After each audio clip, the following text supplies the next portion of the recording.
Hi, everyone. This is your host, Anya Farber of the Zionist AF podcast. I'm excited today because we're talking about what it is to speak up, speak out. It's not just me that's loud all the time. And it's not about being loud, guys. Speaking up is speaking your truth. Just like when Ayal was on with us, he's like, speak your truth. So I said, you know what? If we're going to speak our truth, I'm going to invite one, you're part of two things that I really, really enjoy. So you're going to talk to us about Stand With Us, but also, we're going to talk about Kol Israel because, number 4, vote slate number 4 of the World Zionist Congress. The dogs are starting to whine. They're excited. I mean, what else is there to say? So generally speaking, I like to let our guests introduce themselves and say what it is that they want, and anything about your personal stuff, that's yours to share. We respect all boundaries. So please introduce yourself, because I know we know each other, but the Zionist AF family is meeting you now. So I'm just going to turn it over to you and let you introduce yourself. Thank you, Anya. Happy to meet the Zionist AF family. My name is Rabbi Matthew Abelson from Scarsdale, New York. I live in the greater Philadelphia area. I'm a conservative rabbi. I work at Stand With Us, leading the Rabbis United division. And I'm on the Kol Israel slate number 4. So standing and voice, good themes. Stand with us, right? You got to be heard. To be heard, you got to stand up. So stand with us. That's part of what we're trying to convey. And then Kol, the word Kol means voice, the voice of Israel. So we want you to hear us loud and clearly that we are the slate. We are the slate that's going to make a transformation for the better of the Jewish people. You know, Rabbi, I feel like this must be something, and I don't know, correct me if I'm wrong. Do you learn this in rabbinical school, how to just all of a sudden, when you're introducing yourself or beginning something, that everyone is ready to listen? Like, I don't know what it is. It must be something in rabbinical school. Yes. It's that plus pulpit work when you're on the pulpit. And rabbis sometimes talk too much because we have to talk a lot. So I'll try to keep my remarks concise. Listen, on Hanukkah, I went around at the Hanukkah event that our local Chabad had, and I wanted just people to talk about, like, what does Hanukkah mean? And I went over to one of the rabbis. He's a younger rabbi. His father was the head rabbi. Now he's kind of taking over. And I said, Rabbi, can you just give me a short sentence or thought on Hanukkah? And he goes, well, how long does it have to be? And I looked at him. I said, you're a rabbi. Can you give me at least 30 seconds, but try to keep it under 3 minutes just for editing? And he's like, okay. And then he talked and talked and talked and talked. And I was like, you were worried about giving me 30 seconds? That was like 8 minutes ago. No, I'm just joking. He didn't talk for 8 minutes, but it was much closer to 3 minutes than the worried about 30 seconds. So every job has an occupational hazard, right? If you're in construction, you're going to have bad shoulders and a spine. If you're a rabbi, you're going to tend to overtalk. Listen, talking is okay. The gift of gab. The gift of gab. Yes. Go. Rabbis have the gift of gab. That might have to be a new shirt on the Zionist AF Shop. I don't know. So, wow, Vic apparently, one of my dogs is like, I'm talking. Okay. I'm like, it's my show, Vic, not your show. But Rabbi, seriously, it was so nice to have, when we met in person at one of the more recent Kol Israel meeting. It was part of a weekend. I was only there with my girl Dory. Shout out Strength for Israel. Hello, Dory. She is awesome. I love that she's like this teeny tiny woman, but like so freaking powerful. And I love that so much. And so we actually went together and we were talking about all these amazing things, and there's so much exciting stuff going on. And I feel like, so much of what Stand With Us does alongside what Kol Israel is saying, like, this is what we represent. You're talking about the voice for Israel, but also Kol Israel, I think, and obviously we're biased because this is our slate, but having experienced other, interacting with people from other slates, I think that we really represent a beautifully diverse group in every positive way that it is. But also, like, if you go to Israel, and if anyone watching this has not yet been to Israel personally to experience it, Israel is not like a one size fits all kind of thing. It is a very diverse place full of very, very diverse people. So I don't know how you want to like first start to get into this, but like I'm just gonna let you go forward. You want to start Stand With Us, go to Kol Israel, Stand With Us, or we're Sure. just gonna weave in and out, Yeah. whatever. Well, let me just speak to the diversity. There's certainly Yeah. that classical diversity that we speak about, but there's also consensus. And I think that's a big factor as well. Sometimes with diversity of this idea, it's totally fragmented. No, this is a consensus slate. We have a consensus as general Zionists about how good Israel is as a place, as a destination. And in the moment that we're in, Stand With Us, post October 7th, it already was a leader in the space of social media and Oh, standing against anti-Semitism, but it just skyrocketed. I saw friends all over social media, kids I grew up with, who were posting, Stand With Us content. And with the disinformation and misinformation from many media outlets, people had to rely, and they continue to rely on Stand With Us for news about yes. Israel that is accurate. So yeah, there's framing and there's education, but there's also just straight up news that you get from Stand With Us, unfiltered, that you can't get in media outlets in the diaspora. So that's a start about how we were situated at this moment. And I'm super excited that Stand With Us is part of this Kol Israel slate. There's a lot of great people and the great organizations on the slate, but I'm part of the Stand With Us community within Kol Israel. Yeah, and I think you said that 100% perfectly because we are always and have always been, and unfortunately probably will for some time, or I'm gonna try to be optimistic and say sometime, not always, fighting disinformation and misinformation. And it is hard when you're in the US, which is several hours behind. We're back to 7 because the whole clock change. So you're not necessarily getting real time and accurate information, but Stand With Us has always been that place. And what's so nice about that is if there's ever, someone who had a question, like you said, people can cite Stand With Us, go to the Stand With Us and either repost or go directly to the website and see where it's coming from.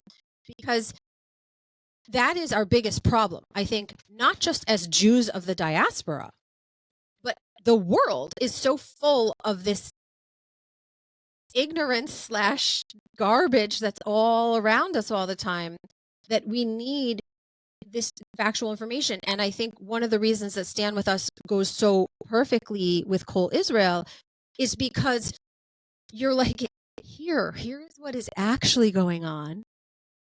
And not just in this like one tiny little part of Israel. It's like, here is what is going on collectively, overall. And here are the voices with an S, plural.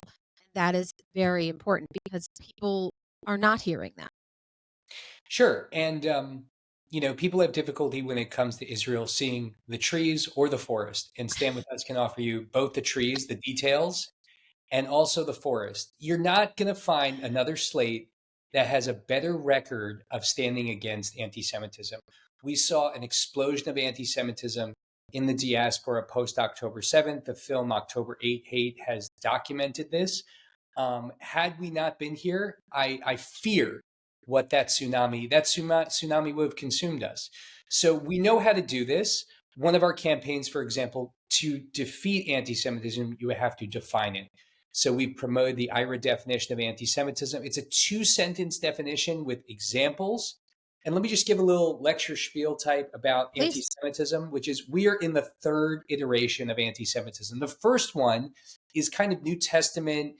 We're familiar, the Jews killed Jesus. Even our parents and grandparents would hear that in the neighborhoods that they grew up in. And then the second iteration came with this sort of pseudoscientific racialized concept, which was made infamous by the Nazis. The third iteration begins in Durban right before the Al-Qaeda attack of 9/11. There's a meeting in Durban organized by the United Nations against racism and xenophobia, which turns into a hate fest in which the Zionism as racism resolution of the 70s is resurrected. And so what happens is the Jewish state now takes on and is assaulted with all the tropes from the Christ killing stuff, all the tropes of the Nazi stuff, throw in a little Soviet propaganda. And that's the third iteration that we're in. It's not incidental that Stand With Us is founded 23 years ago, right after Durban, during the Second Intifada, after 9/11, because we saw how standing with Israel was going to be the best way to combat anti-Semitism. Yeah, I mean, this is just perfectly said again. But it's so interesting to me that what we're experiencing like right now and the eruption of it, it's almost as if this third, the third iteration of it was like greenlit by October 7th. And I know that like there are people who have said to me, but I don't understand. Or Yes, I don't understand. Like, literally green lit. I mean, it's the green-red axis that is described of Islamists and the left that unite against the Jews. We know the neo-Nazis hate us, but there's a bigger threat right now from that red-green alliance, which is very prominent in Europe and is on these universities where, you see unity among groups that should have nothing to do with each other. It's not clear to me how an Islamist, someone that's advocating for queer theory, can see anything in common, but somehow this hatred of the Jews just rises to the surface and unites all these bad forces. I constantly laugh at the Queers for Palestine movement because I'm like, the only parade they're going to throw you in Gaza is you're flying off a roof. Whereas if you go to Tel Aviv, that is one of the best gay pride parades ever.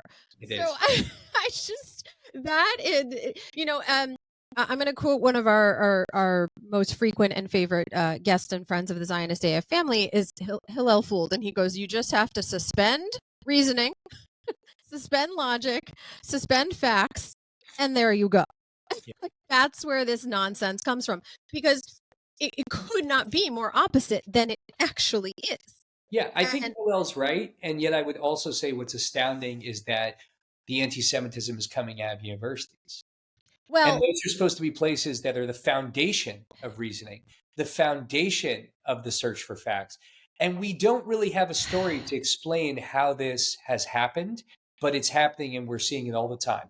Well, I think that we will have a story because it's starting to come out. These little facts are leaking out. I mean, the fact that Qatar, and again, suspend reasoning, Anya, suspend reasoning. Like Qatar is doing all these, they're brokering the negotiations. Qatar is a terrorist state who houses the leaders of like Hamas in these lavish mansions. Like, and I'm just like, I'm going to give a shout out to my colleague who's a member of the Rabbis United Division with me at Stand With Us, Rabbi Penny Dunner at Young Israel of North Beverly Hills. He's at the forefront of trying to bring attention. Qatar hates attention. He tries to bring attention to their nefariousness, and he's doing it on a regular basis outside of people's homes, outside of their hotels. No, Qatar is bad. Listen, they have been pumping money into American universities for over 20 years. Okay. As was Saudi Arabia, or possibly still is. And yes, Saudi Arabia has come around and they're becoming more whatever modern. I don't know. But I take everything with a grain of salt.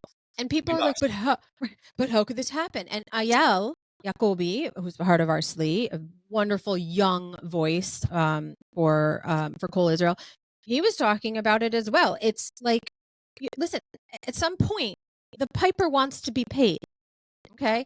And Qatar and these other, Islamic extremist nations with the money and the means and like drecks of crap like George Soros, which I'm pretty sure like you could peel his skin off and the devil would pop out or something because ew. But they've been pumping money in for so long, right? And then you're like, well, hi, I'm paying for all these things, so I'm going to put these professors in place, and all these other things have been happening. And maybe some of it was a little quieter for a while, and maybe it wasn't so obvious. But like the fact that recently, and again, I'm smiling because it's so absurd, right? Like you have to laugh because it's so absurd that like, and here comes the voice again, Rabbi, because you're like, I'm going to tear up my diploma from Columbia because you are like not allowing us to have free speech. I'm like, oh my God, by the way, you've never had an original thought in your mind, because great people like, again, our girl Dory already did the whole turn your diploma around and rip your diploma, because they're like, I can't be part of an institution that is clearly so full of hate and is willing to openly allow not just hate speech, but violence and like everything that America like is supposed to stand against, right? They're allowing. So I was like, okay, your little form of protest isn't even original. I don't know. Sometimes I have no words. But the voice is entertaining because they all sound like it. But I was laughing when I was watching this on the news, and they're like, I'm so serious in my little Amazon book via. But anyway, I digress. I think that following the money is part of this. I do think that the overrepresentation of Marxist ideas is probably a part of it too. I think one of the things when we were in Hebrew school growing up, we learned about the Holocaust and Nazism, and we should have, and that was important. One of the things that was taking place simultaneously was also this Free Soviet Jewry movement. And I think what we didn't learn enough about was anti-Semitism from the left, Marxist anti-Semitism. It's there in Marx himself, but it's in everything that comes after him, from Lenin and then clearly Stalin, and the whole Soviet propaganda apparatus, which bursts forward around the time of the Six-Day War and starts just spreading this nastiness all over the globe. And of course, the Arab and Muslim world is more receptive than other places. But it's very disappointing that our universities have failed, just radically failed on this front. So we're hoping that with the success of Kol Israel on this slate, that we're going to be able to have more of a strategy and more of a say in directing that $1 billion that's distributed each year through the 4 national institutions to actually make an impact in the diaspora. We know Stand With Us can make that impact. We know others on this slate know how to make that impact. The more votes we get, the better chance we have of making that impact. Yeah, and if you guys are listening to what the rabbi's saying and you're like obviously nodding your heads as you're watching the video, which I just know because I'm, that's how it goes. If you're not sure on how to do this, we are going to put links again with this podcast on how to register to vote.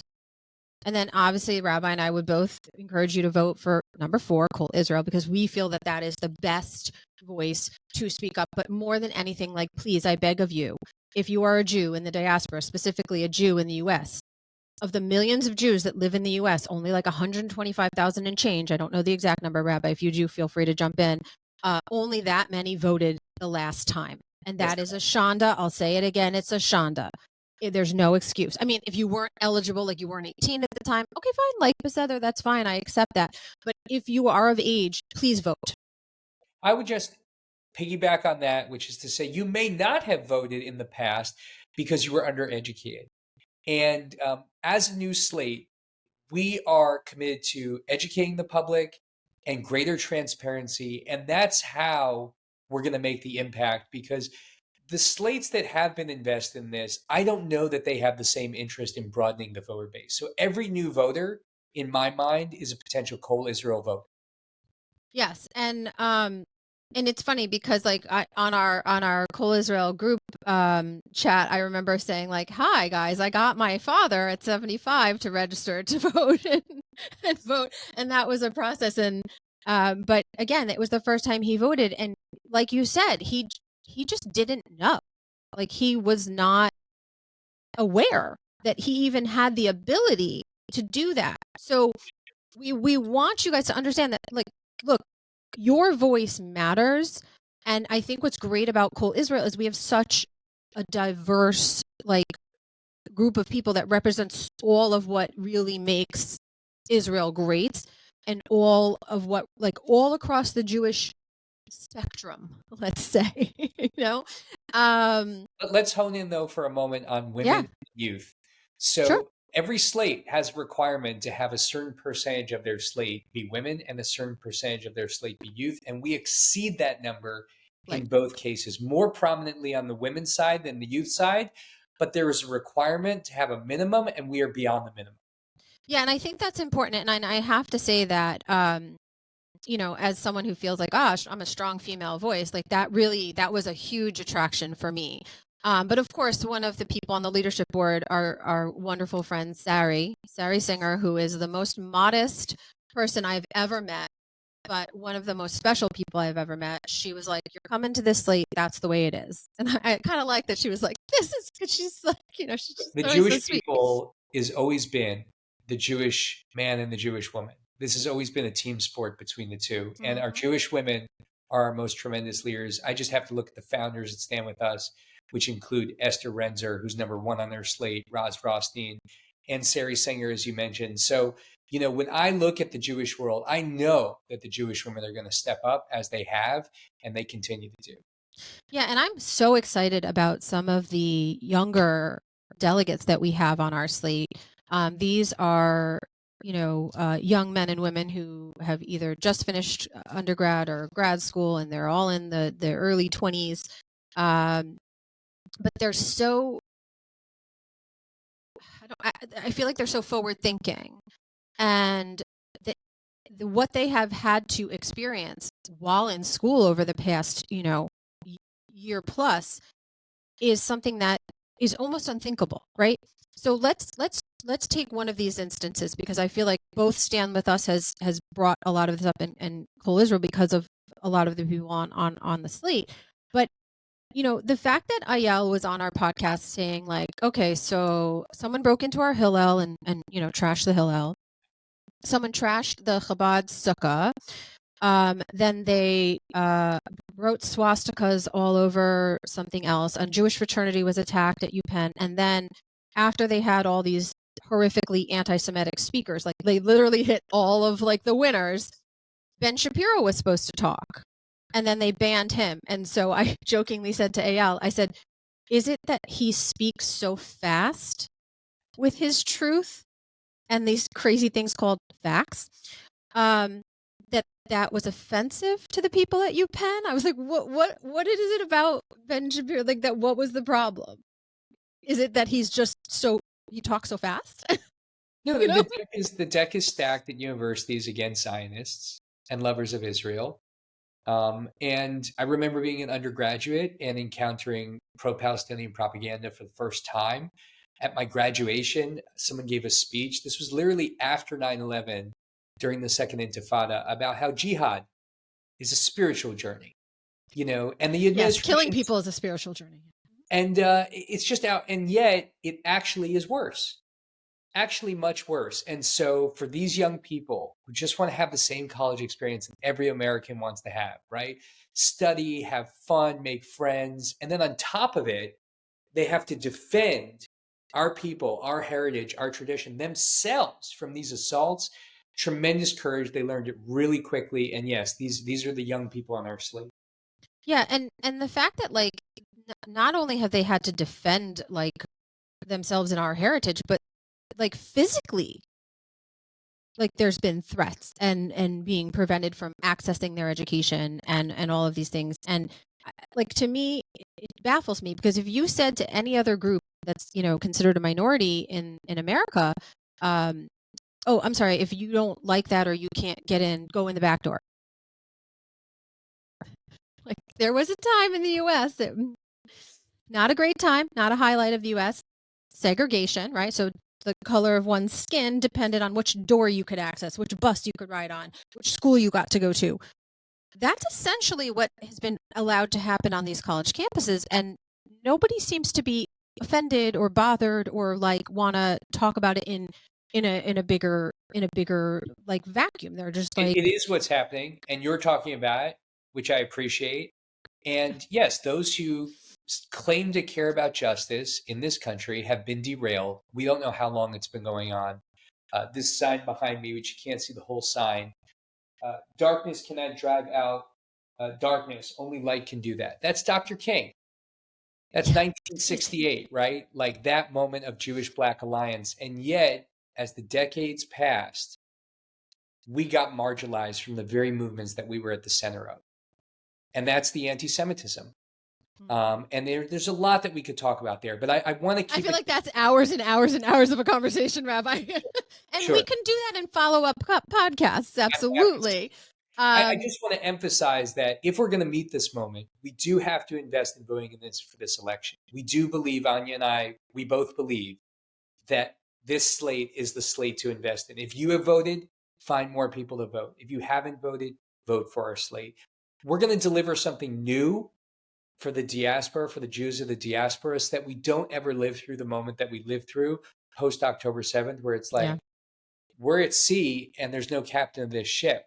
Like, the Jewish people need the leadership, and we can get the leadership with our slate. That was perfectly said, Rabbi. And I want to, again, I'm going to use your term piggyback on that because, look, oftentimes, the downfall or the problem with people is like there's inner fighting, right? Now, I think that there's not another slate better at not doing that and actually like coming together than Kol Israel. And I think within the name Kol Israel, or if you were to think like Kol Israel, all of Israel. And I was so motivated after our meeting that I took the logo of Kol Israel. I think Fleur is the one that made it, and it's lovely. And I like that it's just like kind of minimalistic, but in a very positive way, because it's like it's impactful. But I put it within the state of Israel and did a bunch of different things all around it with the number 4, like supporting the physical like map of Israel. And took a lot of the things that I had heard and kind of created like an image, just because it was one of the ways I wanted to express myself and get an idea out there. And I think that, we are doing that better than anyone else. And the thing is, if you are someone who is a Jew in the diaspora, specifically, again, an American Jew, and you didn't experience, like you said, you did experience something. I also experienced like a bit, not quite to the same degree, because I now realize that I'm probably older than you because I was out of school during 9/11. I was actually working for the Consulate of Israel at that time. And but going to grad school at my alma mater for my undergrad, and did experience something during grad school time. And I don't know that I thought as much about it at that point as I realize now, because hindsight is 2020, that was like maybe the foundational part of what's going on. Our enemies were planting the seeds then, and we all saw it come to fruition on October 8th. But we have withstood the challenge. We have done what our ancestors did, which is we have showed resilience. And now we're in a new stage where we're going to be more aligned. If you want to hold the center, you really have to hold it. You're going to find people on the slate which are slightly to the right, slightly to the left. You have to hold a center. It's difficult to do, but that's what our slate is committed to doing. And I also think Stand With Israel does that so well, because there are, there's so many like opportunities to kind of go, like you said, off one way or off the other. But to try to be like, look, in a way, we're like this chain of hands, right? Because like you said, some of us are more off to the right, some of us are more off to the left, but together, right? So as corny as it is, I do love to say this because it rhymes. And that the people who don't quite process as fast, the protesters, so I have to rhyme everything to remember. It's called nursery rhymes for a reason, because young kids need that to understand. I mean, look, it's like it's documented scientifically how our brains develop, but whatever. Like, that's again higher level. But we, not me, gam anachnu lo ani. Right? I can respect and be a partner with you even if we don't agree on every single aspect of everything, because last time I checked, nothing's black and white in this world. There's a lot of gray. Sure. Yeah, and it's not easy to be in the gray, and yet, look, I was on a panel discussion here in Greater Philadelphia with the other slates, and several of the slates mentioned Judea and Samaria. They mentioned annexation. There was literally more than one slate that spoke to this, and I said in response, we are running for the Congress, not the Knesset. And people have to understand the difference between the two. The Knesset can make those kinds of decisions. The Congress is not making those kinds of decisions. And so we're not trying to give you some kind of red meat that you can eat, which is actually not going to be impactful, right? There may be people on our slate that support the annexation of Judea and Samaria to Israel, and there may not be. We're just not going to lead with it because A, it's not a center issue, and B, this is not the forum to discuss it. The Congress is not the forum to discuss or decide on those things. So as you look at these other slates, you're going to hear some of those slates speak to that, or you're going to hear slates from the other side on the left, which are going to say all kinds of other things which are not part of the consensus. The Jewish people actually has a consensus. Because we allow for dissent, because in this religious community you will not be physically persecuted, harmed, maimed, or killed if you disagree with that consensus, people think you can just say whatever and as a Jew it. No, that's not how it goes. We have an anachnu. There is an anachnu here.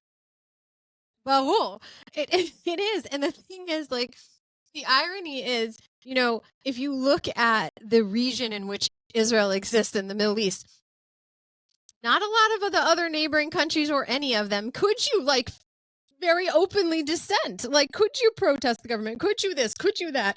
And it's like, again, it's like the whole, I think you called it the alliance of, literally the opposites, which again, it's just, it shows ignorance. And I think that it goes back to something you said at the beginning of this podcast. It's the lack of information and the lack of education. And we're not belittling people for that, because part of the problem is, again, the majority of Jews in this country are attending public schools, right? I mean, I am the product of a public school system. I am too. Right. And when I'm going to say we, because I'm feeling like we're in the same age range. Yes, I think we are. we had these crazy things called expectations and grades that actually reflected the work you put forth, and standards, and all these actual things. I learned about all of the world wars through the history or global studies or whatever it is that they call it these days. I don't know. I think we still called it social studies. It was at the time. Yes. Yeah. And it also talked not just about the actual war, but the impact, the social impact of the war in the different countries involved, right? Wow, mind blowing. So because we actually taught those things, we learned. And then I was someone who was so fascinated, by what I was learning. And then we had something in my area. I grew up in Connecticut. We had this thing called makom, which, the place, because it was the place. It was the place. It was like a Hebrew high school once a week, after school / evening-ish. I think it was the evening. And we had a lot of classes, and I took some more classes on the Holocaust, and then went panim el panim down to DC, went to the Holocaust Museum, was like, oh, I'm so interested in all of this. Then, went and studied more, went to Poland with USY, United Synagogue Youth, the conservative movement. I wish USY still existed. It's just sadly not really what it was that I remember, but that's okay, because there's other things that one can do. And my son is a C-teen kid, and he's a C-teen leader. And I'm very proud that he has been a C-teen leader for 3 years. And he has increased his, the local group trifold. And awesome. I think that's fascinating, and it's wonderful. And I would say 98% secular kids. Okay. But you know what's great about that? They're holding the center. Yes. They're including everyone. And that's great, because there was almost 5,000 C-teen kids from all over the world that were in Times Square this past February. And that's amazing, because the year before there was maybe 3,000, and the year before that there was less. So I think that's mind-blowingly fantastic. Yes. And that is what we need. So yes, my son is not eligible to vote because he doesn't turn 18 until after the cutoff. So he can vote the next time, because we will respect the rules. But I'm hopeful and optimistic, because I see that. I remember I told you before the podcast started that when my son was in Israel, he went to a stand with us. I don't know if it was a presentation or whatever they call it. And he was like, that was a really good presentation, Mom. I learned a lot. And so again, it's this is what we need to do. We need to be open. And we also need to take these opportunities to educate, because young people like my son, and a good school district, all that nonsense, whatever you want to say, but their expectations and what we're teaching is not the same. Everything is watered down. you could get into I'm sure, hours and hours of a discussion as to why. Well, it doesn't matter. Like, Lama doesn't matter right now. It's how do we fix it? How Yes. do we right the ship? And again, since you and I are primarily speaking to diaspora Jews in the United States, I would say to those American Jews, think about American values, and then boom, it's a clear shot. Sure. I mean, education, free inquiry. I mean, we're in an atmosphere of indoctrination, especially around Israel, even if it's coming from a sophisticated, supposedly objective outlet in the media. It's actually not giving you correct information, or I mean, there's so many ways to talk about it, but we need to educate our own. We have the facts on our side. They've always been on our side. And that's why things have moved away from facts to narrative, Yep. which is much more ambiguous. And you can, to some extent, create fiction. And I think a lot of what we've seen is a counter reality, which is fictional in terms of what's transpiring between Israel and the Gazans in Gaza, or Hamas. And so we have to hold the truth. We have to hold the truth, and we have to promote it.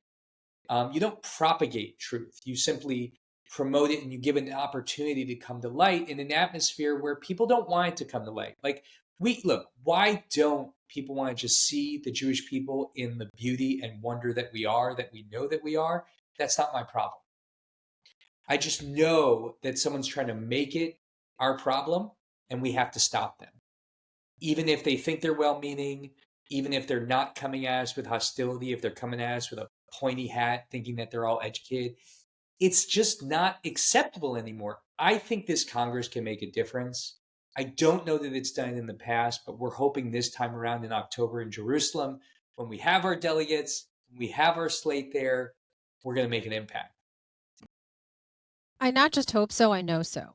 Yes. And again, like, I want to encourage everyone in the Zionist AF family that if you are, like, your brain is, like, the wheels are starting to turn about things that maybe you hadn't thought about, again, we're going to have all of the information about not just Kol Israel here on the podcast description, but Stand With Us as well, because Stand With Us is that place where you can gather that information to educate. Yes. And even if you do nothing more than, you or your child or your partner or whatever has been experiencing some of what we're talking about, you could then direct them to this information, this crazy things called facts or the truth. Or as when my son, when he was a little over 2, he always had like an answer for everything. Well, I mean, he is my child, so that makes sense. Like my mom's like, oh, payback. But he would go, Mommy, that's a true fact. And I was like, Solomon, honey, when something is a fact, it is true. He goes, yeah, Mommy, true fact. But I feel like when I say true fact, it's almost like people need to hear that. Like, That's a keeper. Yeah, but from the mouths of babes, right? I mean, because he thought that it was like, 2 things that were like side by side, not just the one thing, not like 2 ways to say one thing. He was like, oh, but no, they're the same. It's a true fact. It's a true fact. I want everyone in the Zionist AF family to see themselves as an emissary, to have the conversations with as many people in your life as you can. You're coming to the Seder. When you get to the Seder, and yeah, if it gets uncomfortable, okay, you'll manage through it. This is that kind of moment. Or you'll find people that are extremely grateful that you have been channeling on your Farber and speaking out and speaking up, and now they have an opportunity to say what they want to say, because we're holding a lot inside. A lot of the people I meet, they're in environments, professional environments, where they can't be as out there in frontal as they know they want to be. At the Seder, we have to come together and have that kind of frontal conversation. Look, I want people to vote. I want them to vote for our slate, but Right. I'll accept that we're getting new voters, and most of the new voters will come to us. So encourage people to vote. Yeah, 100%. And I recently had the podcast has not been fully edited, but it will get posted soon. I had someone from another slate on, not to talk about the World Zionist Congress primarily, but about his book. And his book is like, Don't Be Silent, Will Not Be Silent. Abe, I'm so sorry. I just butchered the title of your book, but it's there on the podcast with him, and he is on another slate. And we were joking. We're like, listen, obviously we want, he's like, I want you to vote for my slate, and I was like, I want you to vote for my slate. But we're like, please just like register, learn, right? And like you said, I think as the people who are coming, when they learn and they see how all inclusive we are, I mean, all love and respect, Abe. It's not you personally, right? It's just obviously selfishly, I want people to come onto Kol Israel, but the point is like being educated and realizing I have that power. I have that obligation to vote and to find out more. And I think that, look, sometimes this is slow and sometimes it's fast. But if we don't do something, whether the changes in our activity bring slower change or faster change, we won't have anything, and we're just going to be slipping farther and farther and farther back. And we need to hold our all of our educational institutions. We need to hold them to the standards legally, ethically, morally, with American values that they were founded on and profess to have. It's not free speech for thee, but not for me. Okay? Free speech is free speech. Free speech is not calling for the destruction and harm of another person. Okay? You can say you don't agree with something. You can speak out. You can even say you don't like the president of the United States, but you can't threaten his life. Like, you can hate him, but you can't threaten him, right? So what's going on that's being allowed and almost encouraged, clearly, is that other level, which is no longer free speech. And, whether you voice your self in a variety of different ways. Now, like you said, some of us are louder than others. I have one volume. There's no, the control on the volume was busted a long time ago. And I don't expect everyone to be like me. That's fine. Hakol beseder. Like, I had Lee Trink on the other day, and he had Shalom motherfucker shirt on. And I get that not everyone wants to wear that. I mean, I find the shirt funny, but that's fine. He talked about how like he wears a big chai or a big Magen David because he has had people say to him, I wish I could. Now, I clearly, with all of the layers, and you've met me in person and all of the rings, and you've seen me, and like I feel like my dress today, well, it's from the Modest line of the Zionist AF Shop, so it's a little less like out there than what I wore to the conference.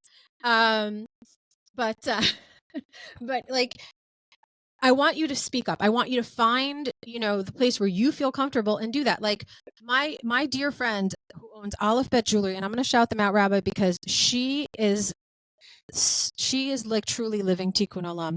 She handed out free Magen Davids to college students last year, feeling like attacked, and free of charge. Like literally, she paid for them herself, did not charge anything. She donates so much money. She recently made a huge donation in honor of the Bibas family. Like, she is an amazing woman, and she's doing the right thing. So like, no matter how it is that you want to do something, and I know she's probably slightly like embarrassed that I shouted her out because she's a very modest person, but tough. Aleph Bet Jewelry, you guys check them out. They're amazing stuff.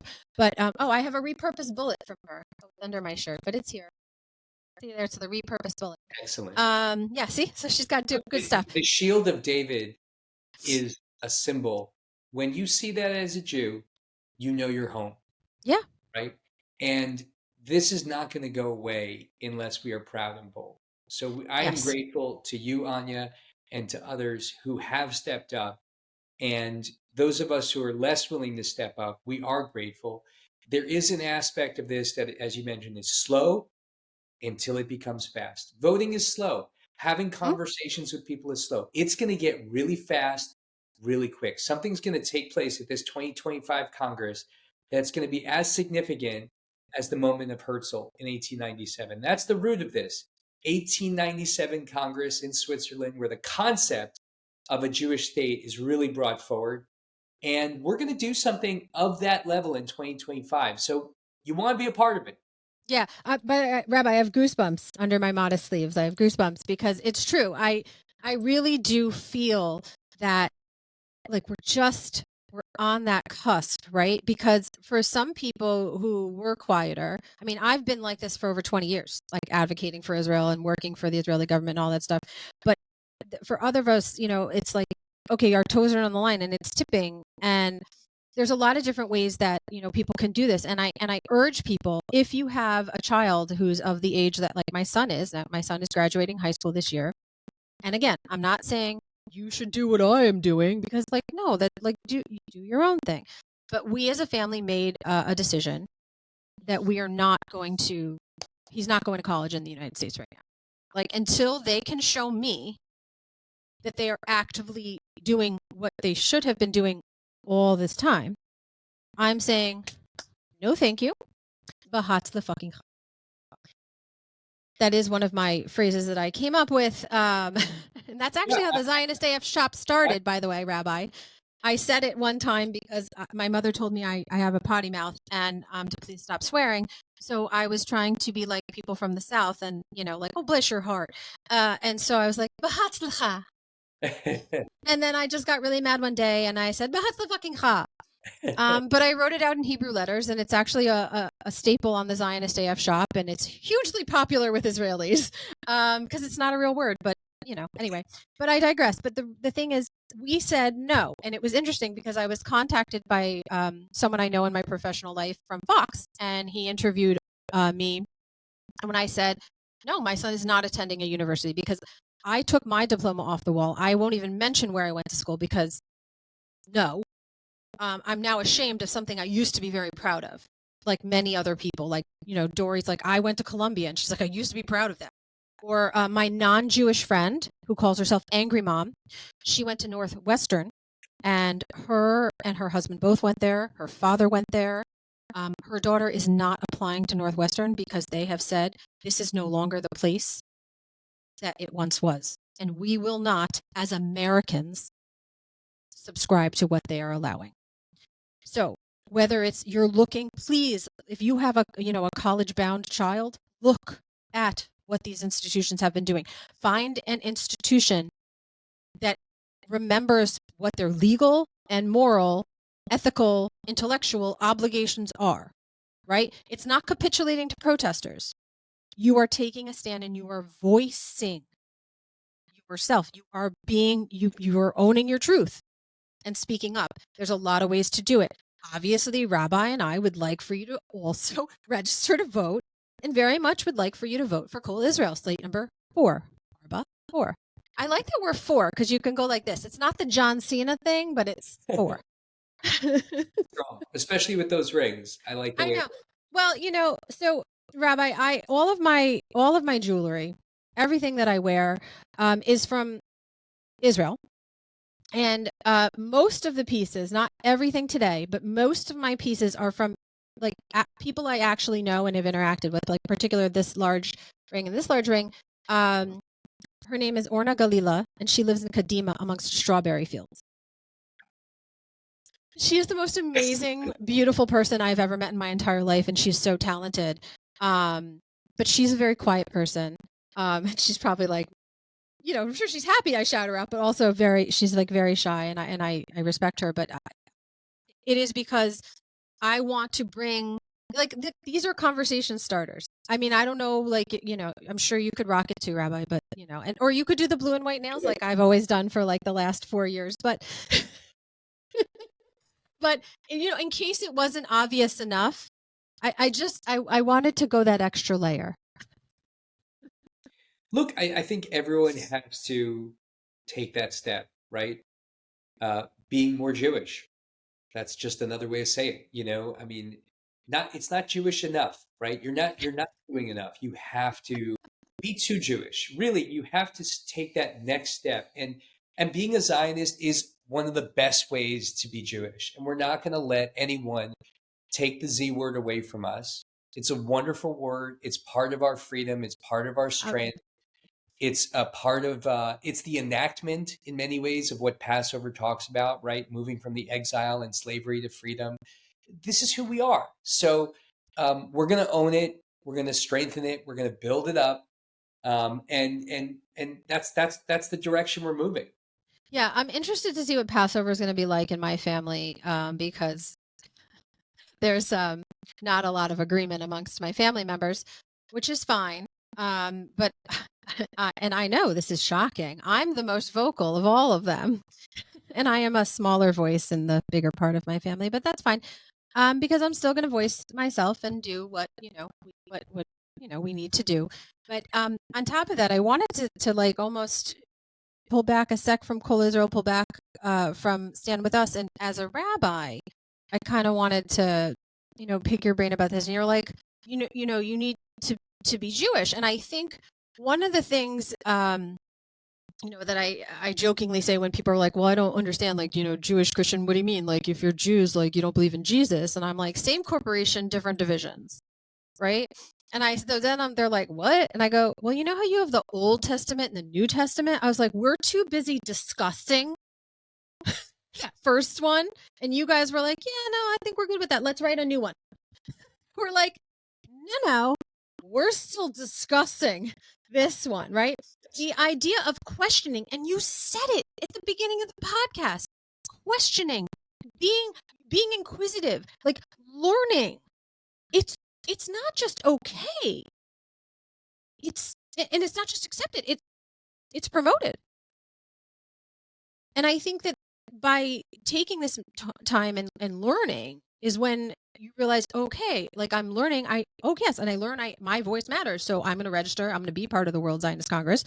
And obviously, once I learn, I'm going to vote for Kol Israel. But Yes. I mean, as a rabbi, like, can you? I know the kippah's on, but could you have like the rabbi specific kippah on to maybe elaborate on that in a much more eloquent way than I could? Yeah, I mean, I think learning is also affirming.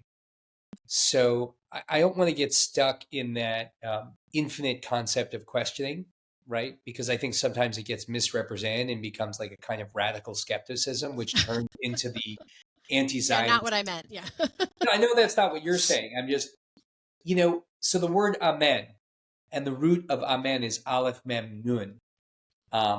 It means to affirm. In other words, when someone says a blessing, Baruch atah Hashem Elokeinu melech haolam, and someone says amen to that, really what you're saying is, I affirm what you just said. So there also has to be that affirmation. The learning has to be joined with the affirmation. And so for me, that's what Yahadut is. That's what Torah is. Theoretically, we share a God with all other humans and certainly Christians and Muslims. So in that sense, I think there is, and with the Christians, there's the shared text, what they call the old OT. Right. But yeah, I like how you're framing a lot, which is to say, like, yeah, we're still discussing that. And we're not moving on to this other text that you think is essential or the fulfillment of the old text, which we don't believe it is. And so we're immersed in that. We're immersed in Tanakh and the whole oral Torah that's connected to that. And that's what our project is. And we're just very fortunate to live in a time when the Third Commonwealth has been restored, because it energizes Yahadut in a way that could not be energized in any other way.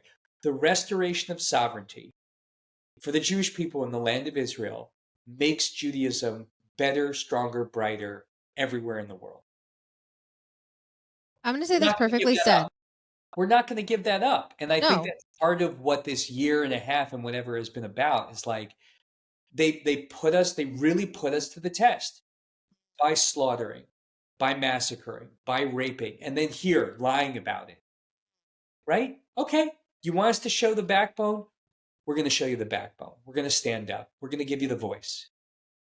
And our voice is going to stay in the light. And I think, again, please, I understand that my explanation of this is I am not a rabbi. But within Judaism, we are commanded to celebrate even in the dark times. But then also in celebration, we have to remember the hard times.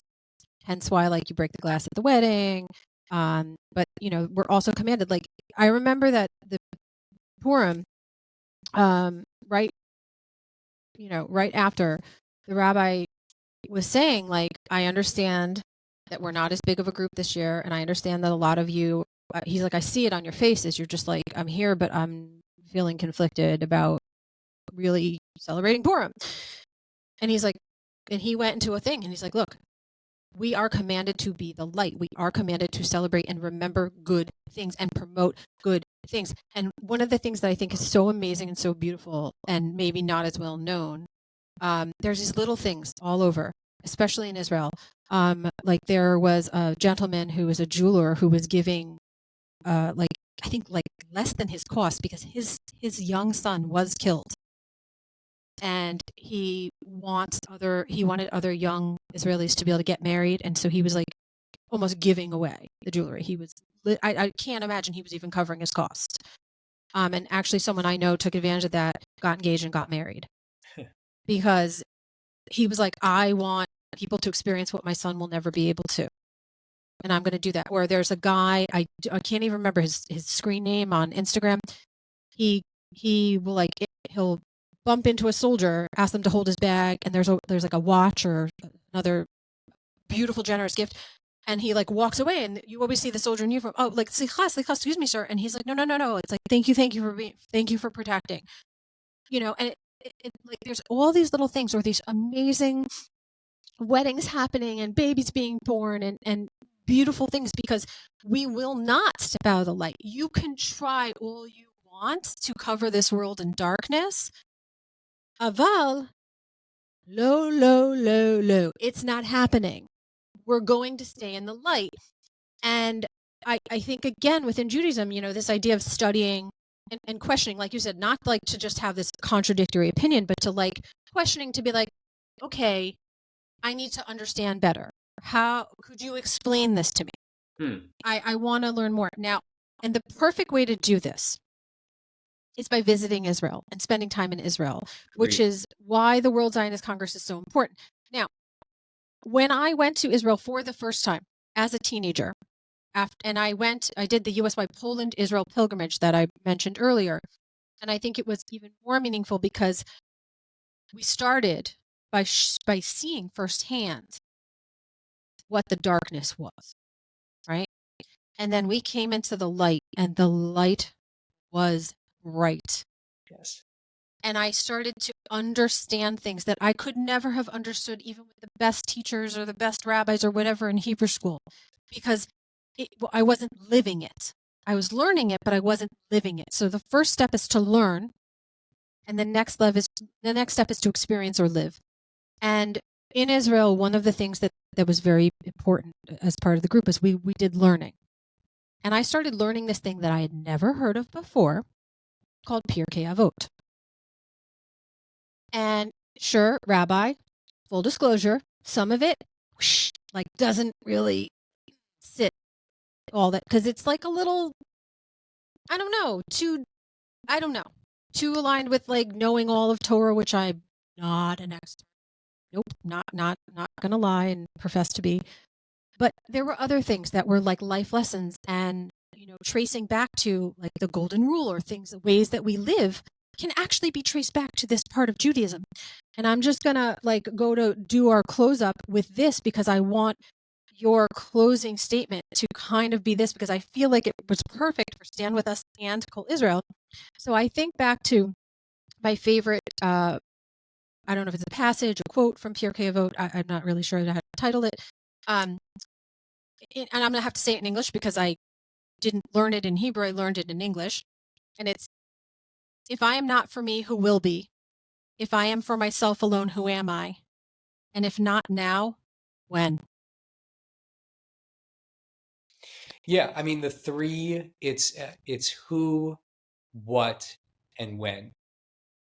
Who am I? If I am not for myself, what am I? And if not now, when? And it's organized around those three.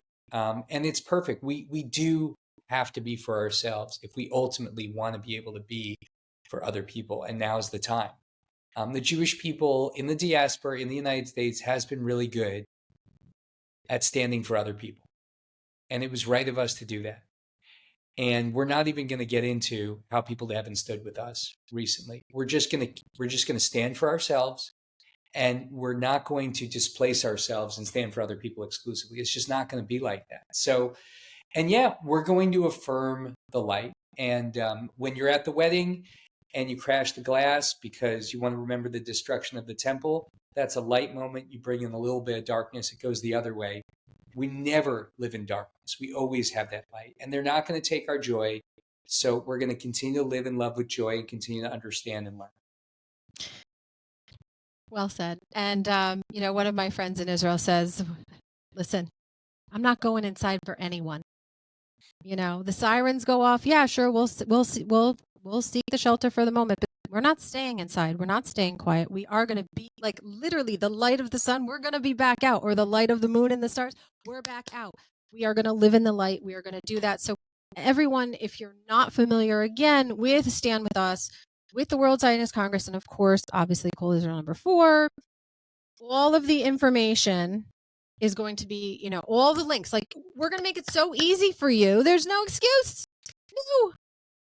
Right? We're going to click the links and also, of course, Rabbi is going to share with us the links that he wants to, if you want to contact him directly, that are acceptable ways to contact, guys. Because remember, we are, first and foremost, even when we disagree, we respect. So all of the ways to contact, all of the ways to find out more. But of course, everyone can always reach out to me on the ways that you know how, if you have any questions or you want to learn more. So Rabbi, I'm very excited for, I think we actually, is tonight the night we have a Zoom? I don't even know. I have to look at the calendar because I put everything in the calendar with the alerts. Yes. Otherwise, my days blur together. And especially coming after, I was quiet for a little while. Everyone was like, Anya, are you okay? And I had to have emergency surgery. So you look great. And thank you. I'm back. You are back. Yeah, I'm back. Can't keep me quiet for very long. My friend who's still with the foreign ministry, I did call him when I had almost no voice, just because I thought he of all people would find it amusing that I had almost no voice. And he's like, wow, I didn't think anyone would ever be able to shut you up. And I was like, no, there's still sound. But so listen, the Zionist AF family is so incredibly humbled to be able to be part of Kol Israel. You know how much I, love Stand With Us. And I'm so excited that is in alignment, because it truly is the backbone, as you keep saying, the backbone, right? We have to stand tall, stand strong. And guys, it's we, not me, gam anachnu lo ani. Together, we can. And that's it. Yeah, we will. Thank you for this time, Anya. Thank you so much, Rabbi.